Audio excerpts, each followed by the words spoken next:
Can we read the handwriting on our wall? By Beyond Today host, Darius McNeely. In the story of Daniel 5, in which a hand appears out of nowhere during Belshazzar's feast and writes a message announcing his downfall, has inspired both music and art. To read the account is a peek into a night in Babylon when the king and elite partied themselves and their city into the hands of another king, Cyrus of Persia. The vision has vivid lessons for each of us today, lessons that can help us meet the challenge of this time and this age in world history. Belshazzar was an unpopular regent put in charge of Babylon by his father Nabonidus. For reasons unknown, Nabonidus had left the city for several years and was an absentee king. Historians debate why he left this most critical city of the empire. Some propose that he was away fighting battles on other fronts. Others believe he was a mystic who, after making religious reforms by replacing the chief gods of the city with another single deity, traveled to Arabia seeking religious enlightenment.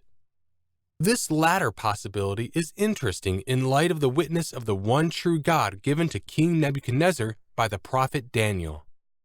Like an earlier Egyptian pharaoh, Akhenaten, who overturned the chief gods with the monotheistic God, was Nabonidus upsetting the established religious order of Babylon and incurring the wrath of the religious and financial class? We don't know the reasons for Nabonidus' absence, but the fact that the queen came into the scene and reminded Belshazzar that Daniel, a man in whom was divine wisdom, tells us the influence of God through Daniel was enduring and deeper into the royal court than one might think. God's witness through Daniel impacted Babylonian life. Daniel's interpretation of the handwriting revealed the kingdom was numbered and finished, weighed and found wanting and divided into the hand of the Medes and Persians. This warning gives us a measuring stick for our lives today. Babylon had received a unique witness of God through Daniel. Little did Nebuchadnezzar and his successors realize the significance of taking this Jewish captive into their inner circle of Babylonian government. Daniel stood toe-to-toe with the great king and on several occasions explained in clear terms that there was a God whose power and purpose would always far exceed that of the king. Babylon had a witness but did not change its ways. And in time, God's judgment brought the downfall of the kingdom and its deliverance into the hand of another. Babylon's time in history had come to an end. Times of political crisis and moments of great societal change call for individuals to recognize how to respond and rise to the challenge. We are in such a time today. Great events are reshaping the Middle East. Millions of immigrants, the most since World War II, are flowing from the region into Europe. This massive influx of people threatens the established order of the European Union. Couple this with increased terror attacks on Europe, like the November 13th attack in Paris, and a severe national security issue is created. More attacks will come. At some point, a response will be triggered that will lead to a reshaping of the world order. A leader capable of restoring order will emerge.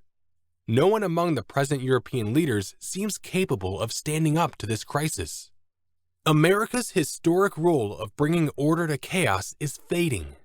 America continues its shift to a culture that no longer recognizes the God of the Bible or his commandments and teachings. With last year's Supreme Court decision to legalize same-sex marriage, the nation crossed a line from which there is no turning back. Human law in a land that should know God has denied the supreme law of the kingdom of God. The current field of political leaders are not up to the times.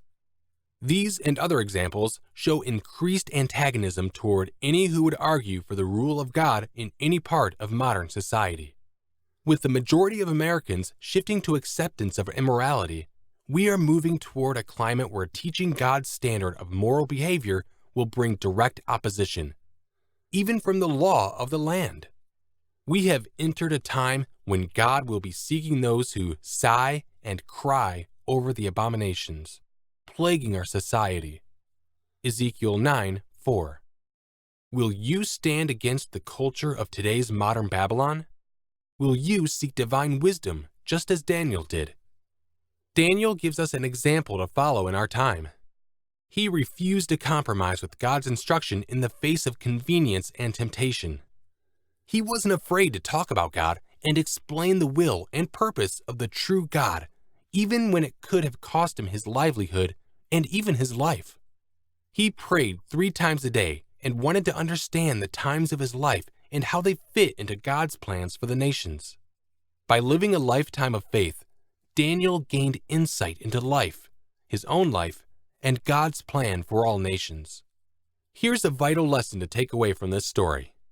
We are writing a story on our own wall of life each day by our words, thoughts, and actions.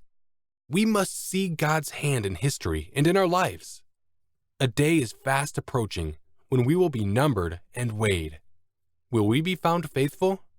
It's a crucial question to ponder as we see world events moving the nations to a time of judgment. For more helpful content, visit us online at ucg.org.